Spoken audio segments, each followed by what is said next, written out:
have been so. I am so excited, you guys, to introduce my guest today. But first, before I further ado, if you're back, hey, what's up? So glad you're back here watching us on Busy Living Sober.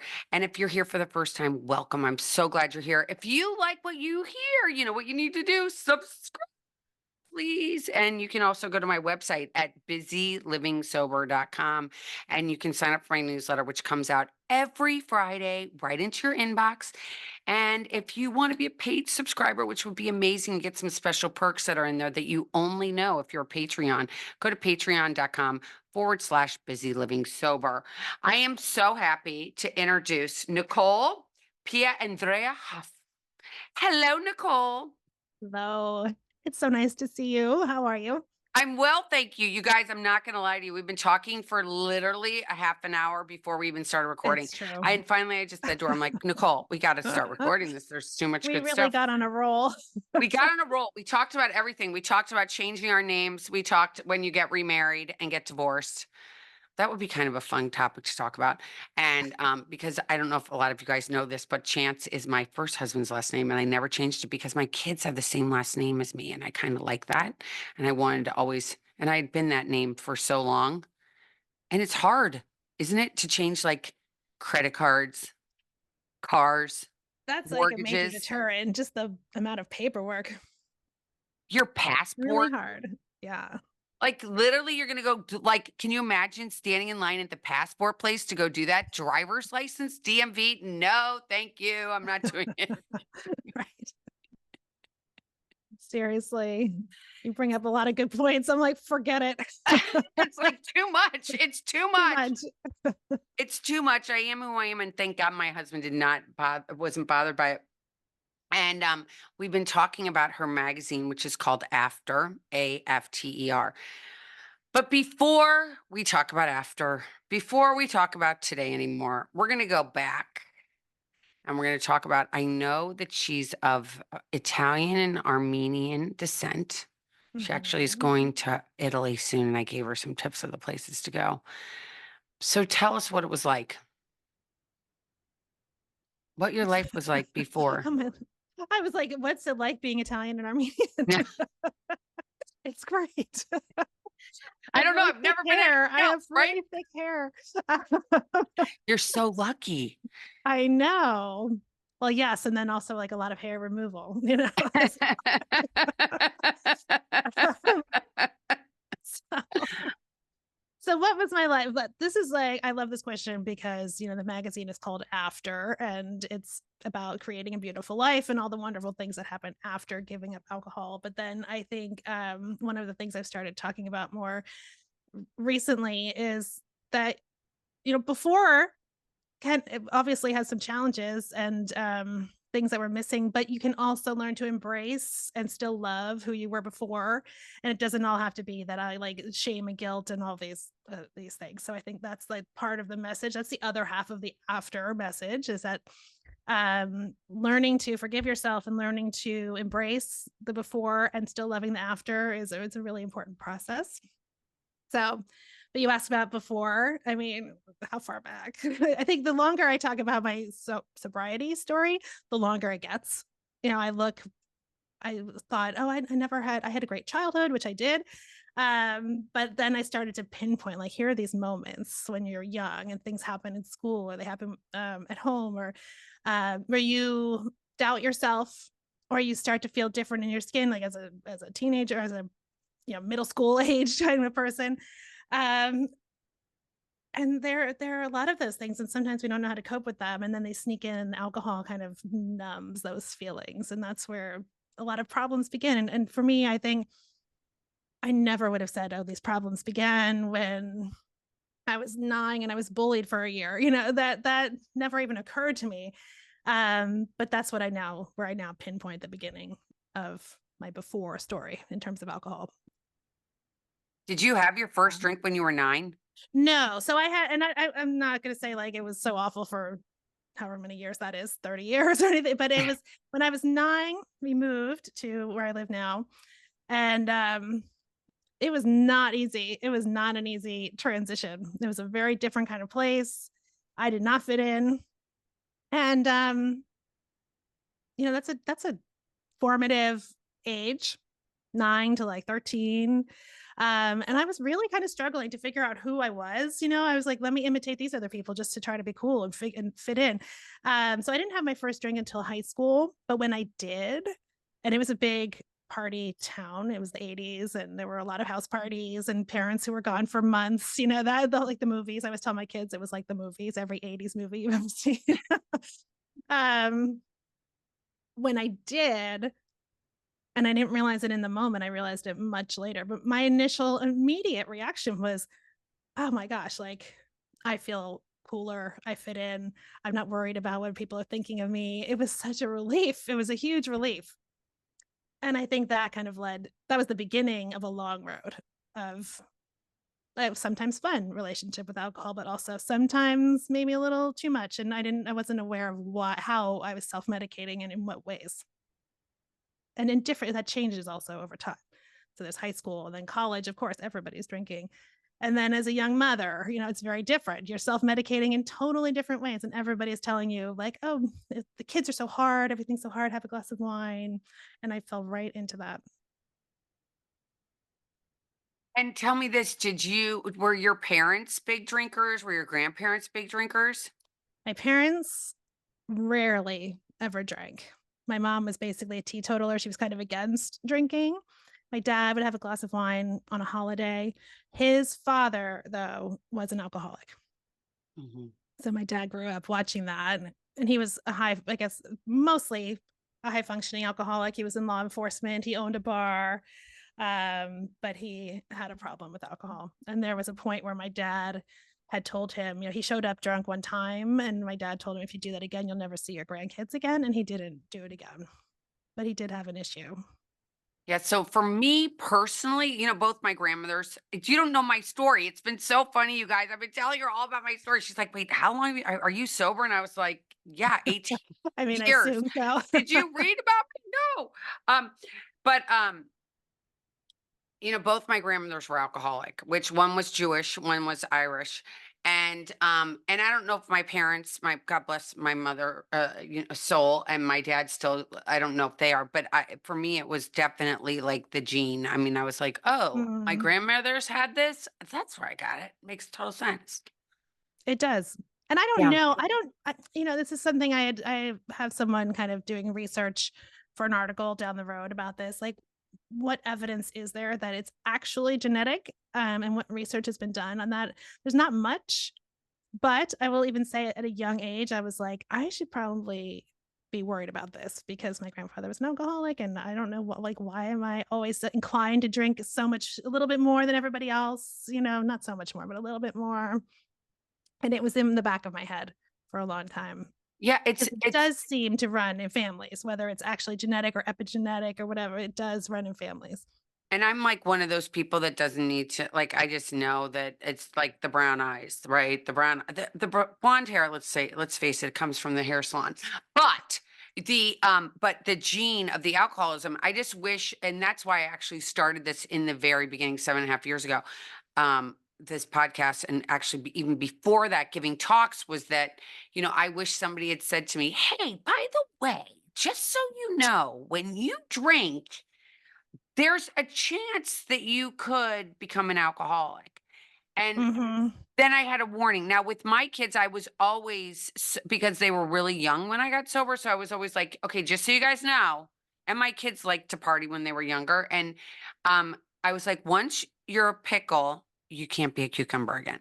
So, that once you go to that place that you can't digest it and you have an allergy towards it, Mm, mhm. then then you're done. So you might as well be aware of that. And they were like, "Oh, okay." So they've always had, I love that.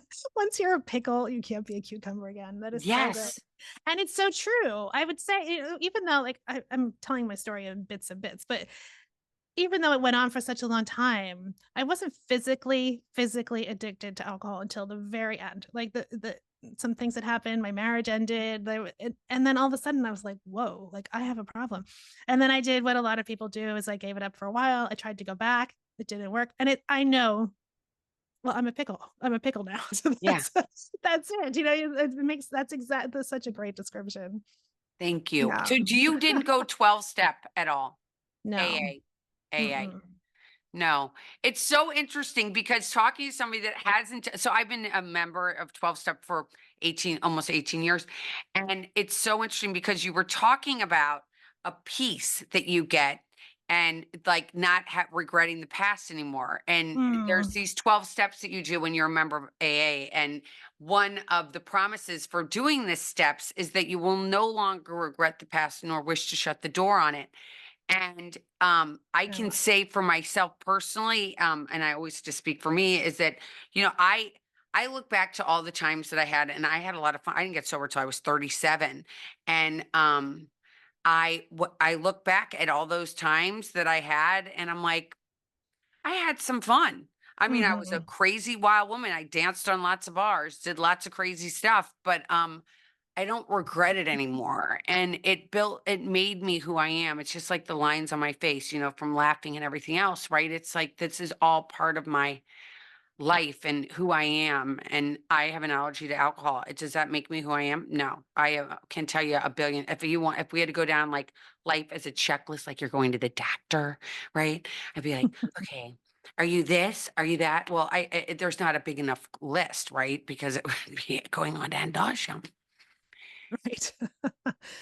It's true. Yeah. I actually went, I was at She Recovers in October in Chicago, and I don't remember her last name, Megan. She spoke about writing your story, and she was really wonderful. And she said, meanwhile, I had my giant rose flower wall, and I was exhibiting, and I have a big neon sign that says, "This is my after." And then she was on stage saying, we should not define ourselves by a before and an after. You're not a before and after. And I was thinking, like, oh, I have this giant neon sign that says this. But I also so wholeheartedly agree with her. You know, it's not that you as a person were bad before and good now. It's that your life is so much better after. And there's so much more capacity for joy and creativity and all of those things. That's the after in my mind.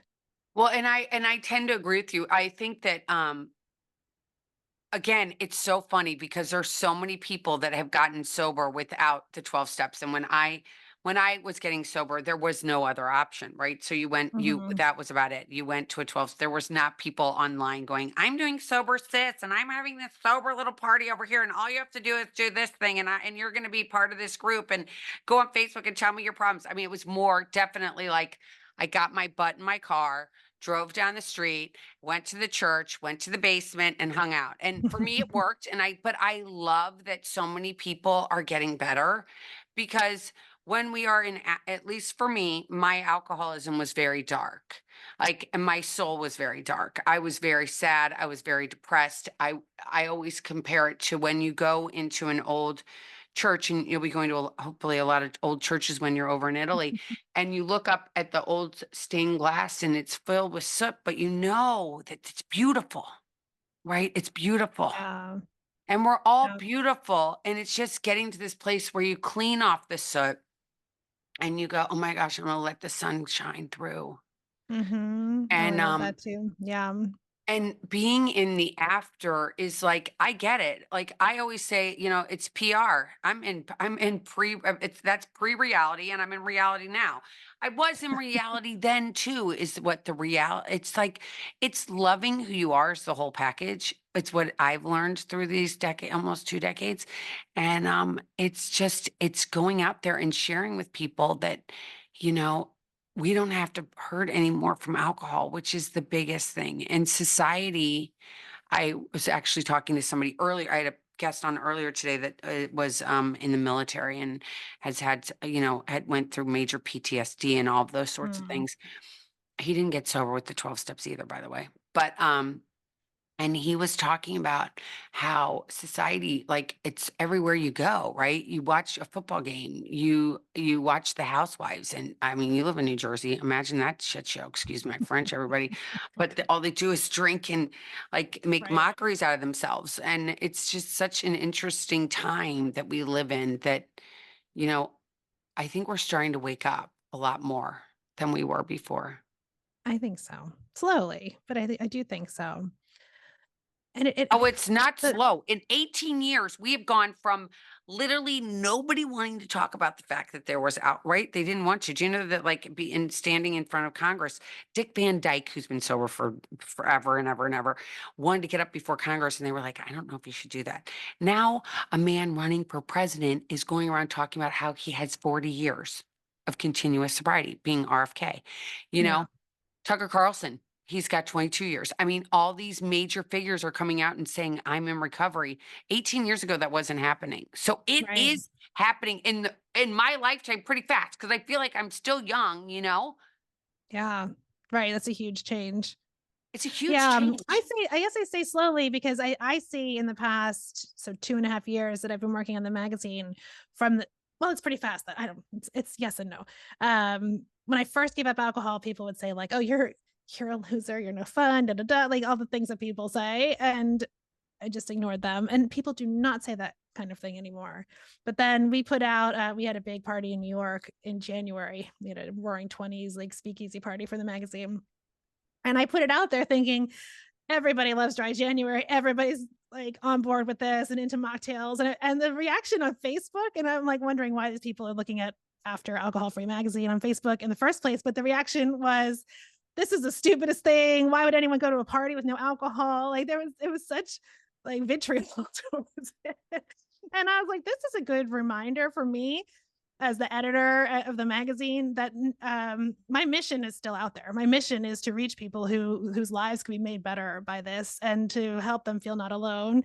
And like, I'm not done. We're not close to done, but there is a huge amount of improvement and a lot of, as a society, we're getting a little bit like, what would you say, like higher vibration, like a more self-aware and happier because of it. Well, I think it's just and going to social media, which I can't stand in so many different ways. It's for me, it's I'd rather pay somebody to do it, to be completely honest, because I don't really like it at all. And people feel like they can say whatever they want on there, and you can have any, like, you don't think about, and it's very addicting to young people now. And it's like, and even I have friends that'll go look on there and they're like be in a really good mood, and then they'll be like, oh my gosh, all the moms from school went out and they didn't invite me, and how bad that Right. feels in your heart, right? Like, and how that hurt you. Like, you're still carrying that now, what, almost 7 months later, that somebody was making rude comments about Oh, something so you're many people. So many people. right. And when people do that, it's like, well, I didn't really ask your opinion. I'm just letting you know that this event's here. And if you like it, great. And if you don't, I'm not here for you. I mean, I'm here for the people that do want to come. And if you want Right. to poo-poo it, good for you. Right. Because people write mean things to me all the time. And I'm like, it's okay. It's okay. Somebody Yeah. just told me that I was you're so irrelevant. And I'm like, okay, that's what you What think. does And that I'm even like, mean? Yeah. I know. I'm like, it's like you say whatever you want to say. It's okay. It's okay. But we don't need to always voice everything to everybody. I think it's kind of gotten this, but the feelings that we all have so much. And I feel like, especially for women, and since COVID, I talk a lot about, pre COVID and post COVID in terms of recovery. And, prior to uh, COVID, you could meet in a meeting, you could meet it at a church, you could meet at a synagogue, you could meet at a coffee shop, you could meet any of these places with somebody else who's also going through this Mm, same thing that we're going through. And it could be that feel, you can only love somebody pretty much if you can touch them and give them a hug and be like, oh my gosh, I love my friends. They're just so great, right? And they took that away, but they kept the liquor store open. right. Right. And so many people got sick or sicker from this disease because of that Mhm. loneliness, right? That loneliness. I Mhm. mean, the disease of alcoholism is so lonely. Right. And we were all feeling so lonely at that point. That was really, yeah, that was when I had 9 months and I started drinking again because everyone around me was drinking. It was really difficult being myself and my two kids at home all that time, and they were having a hard time. Um, and I was like, I'm fine now, but like, but it was, everybody turned to that. I mean, I'm sure, binge drinking among women went up 47% during the pandemic. And now alcohol related diseases among women have skyrocketed because of that. It was really bad. I have And a some people, sponsor. Oh, go ahead. I was going to say, and some people are still like, They can't get out of because of what's going on in society. I don't care if you sit, everybody knows I'm a redder. I'm a Trumper. We all know that. Um, and um, and but when I was growing up, it didn't matter who you voted for. You still had dinner parties with everybody, right? Everybody Yeah. came over. It didn't matter. And now it's Mhm. become so polarized, and that's Mhm. dark, right? It's dark. The whole thing is dark. And when you feel dark, all you want to do is feel light. And when you drink, you feel light, even though it's only lasts for literally seconds. But so many people are reaching for that because there's so much fear.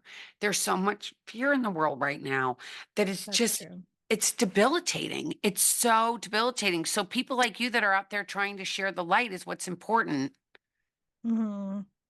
I also want to say, like, we just had such a nice conversation, and we did not see eye to eye, but we had a nice conversation. I think we both learned stuff. We were it was and that I miss that. I do miss that. I think it is really hard right now to connect with people. Everyone's afraid of each other and afraid of what they'll think and afraid of politics. It is hard. It's dark right now. Yeah. Yeah. And I'm like trying to say, it doesn't matter.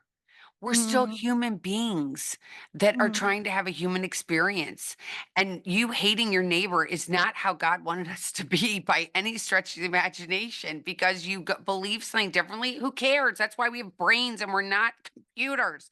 But they want us all to be just the same. We're all going to shop at Pottery Barn and but we know you don't because look at that fabulous wallpaper she has, you guys. If you're watching this on I love YouTube, this she has wallpaper fabulous so much. wallpaper with I'm gonna cover up these windows with the wallpaper when I do podcasts, and I have to get like a little thing that I'm gonna do. I'm obsessed with this wallpaper. it's beautiful. It is Thank absolutely you. beautiful.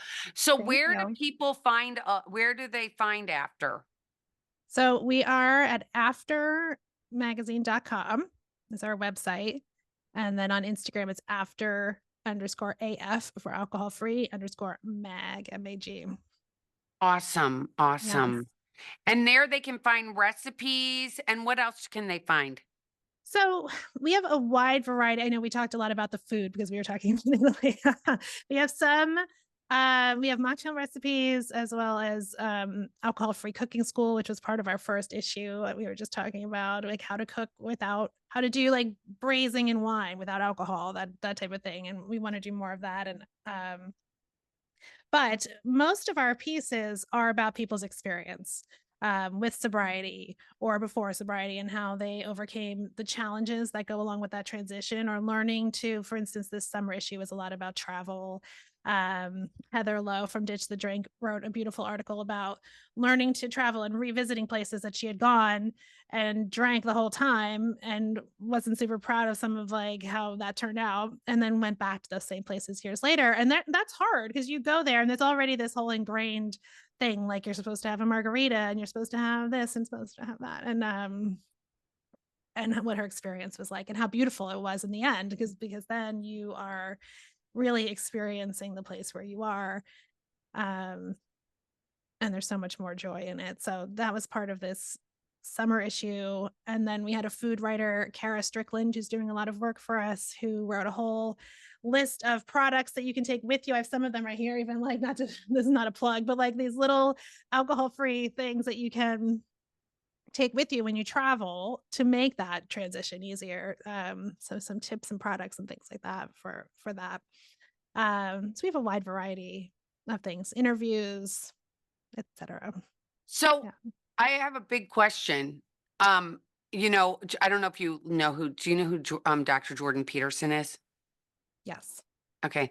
So Dr. Jordan Peterson talks about recovery and being sober as, having to have a spiritual awakening to stay and continue to stay sober.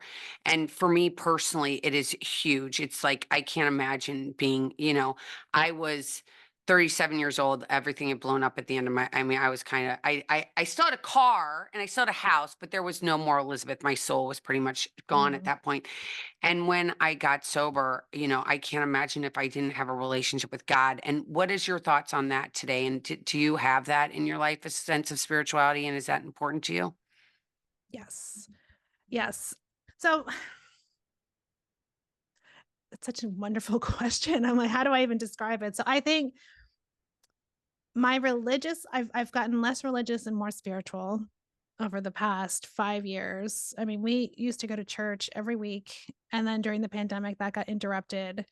And the further I got from that, I just felt like I don't necessarily believe a lot of the doctrine or a lot of these very literal things, but my relationship with spirituality got so much deeper at the same time.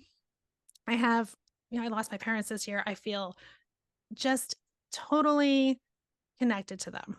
I have less fear in my life. I have more depth. I have more spirituality. I haven't explicitly connected that with my sobriety, but I don't think I would have had the capacity for that before when I was thinking about alcohol and I was tired. And I think, I used to Google, like, can you meditate when you've been drinking? And the answer was kind of like, you can, but it's not going to do anything because I wanted to have that spiritual connection. I wanted to have that clarity. And then it would be like nighttime when I would have started to relax and meditate. And I had had a couple drinks and you can't get that connection in that state. So I do in that sense feel it's connected. Um I actually have to delve more into that. But yes, in this time that I've been sober, that massive shift has happened. And do you Critical. believe in God anymore, or you wouldn't call it God, or I don't I don't want to say I don't believe. I'm probably a little bit in between, but I don't really call it God so much anymore. I think there's a what's the word? Less human-ish overarching spiritual energy at the very least, like I don't attribute like human qualities to God anymore. Hmm, interesting, Yeah. interesting. Wow, what a question.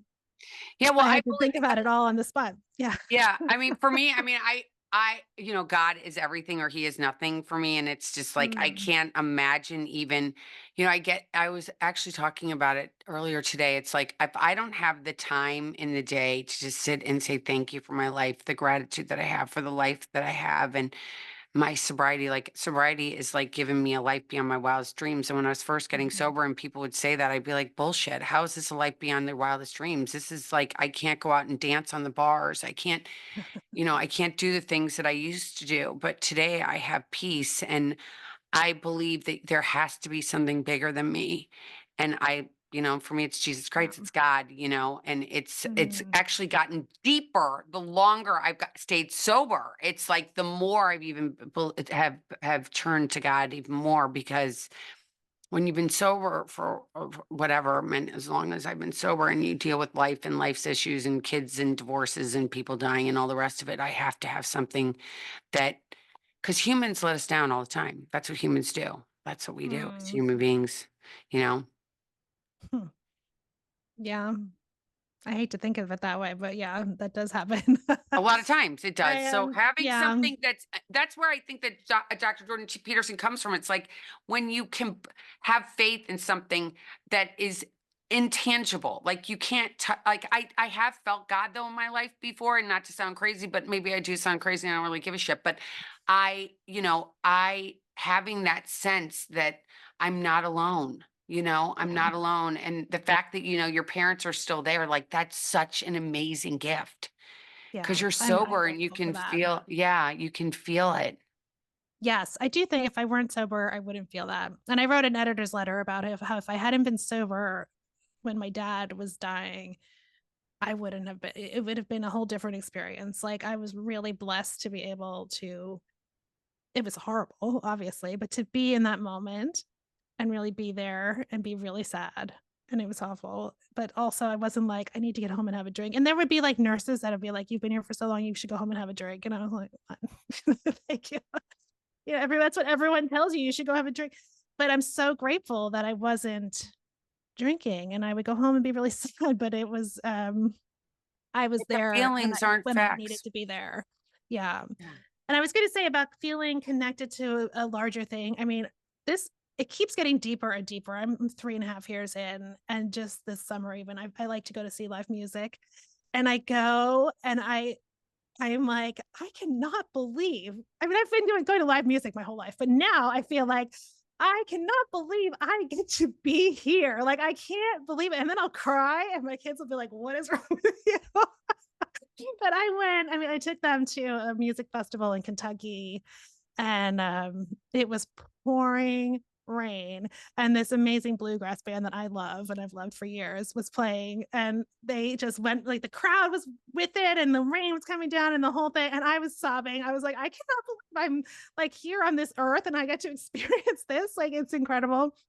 And then I went and saw recently a French artist that I've loved since my 20s and sat and sobbed, and I was like, "Oh god, I need to pull it together," but, like, I was just so grateful for it, and, I wouldn't before I would have been maybe tired, it was so it's very real, everything is more real. You're authentic, my Yeah, friend. You're organic and authentic, and it and feels I amazing. cry I a mean, lot. and to have these Yeah, emotions is such a gift because for so long, at least for me, I didn't want, I was like either cold or hot, right? It was like either I'm happy or I'm sad. And I didn't have those senses of like, I'm melancholy or I'm just peaceful or I'm just so grateful right now. Like you were just talking yeah. about it. Just I can envision you out there in the rain, just like, It was amazing, and then I got sick afterwards because it rained for 2 days. Like, I was like, "Oh," like, dragged myself home on the plane, but it was incredible. And when we talk about spirituality, I have just a much more acute sense of how limited our time is, and when I go hear music or I saw a rainbow the other day, and I was like, "I can't believe" I'm like that double rainbow. Like, "Oh, it's so beautiful. I can't believe I get to see this and be here," and then we'll be on to something else next, and it goes by so fast. it So I wanna does. be here for all of it, yeah. Well, it has been such a pleasure getting to know you. I hope you have the You best too. time with your brother in Italy and you get to Thank just you. enjoy every minute and just know your mom and dad are with you and they're so happy to be like watch you two going together. How blessed are you to be going with your brother? How many people would do that as Ah, adults, right? right, I feel really lucky, it's gonna be so much fun. Oh my Yeah, gosh, but I do have to tell thank you know what? you. Now that I just thought about it, I was at this restaurant that's over by the piazza and you can get this ice cream. What is it called? With the chocolate, dark chocolate on top of it, and it's chocolate ice cream. And there was a couple that was from England, and it wasn't a couple, that was a brother and sister. And his wife had been ill, and he just went with his sister, and they were just having the best time. So you guys are gonna have the best time. That's awesome. So I just know great. it. Oh my That's gosh. Well, you guys, thank you so much, Nicole. And if anybody out there wants to thank reach you. Nicole and you want to find after, you're going to find all the links in the description. And please reach out to Nicole. And until next time, everybody. Oh, by the way, subscribe. Please subscribe if Yes, you please like this. subscribe. We have Please subscription, subscribe. digital and print subscription options. Awesome. Awesome. So thank you so much. And until next time, everybody, keep getting busy. Living some. Bye, everybody.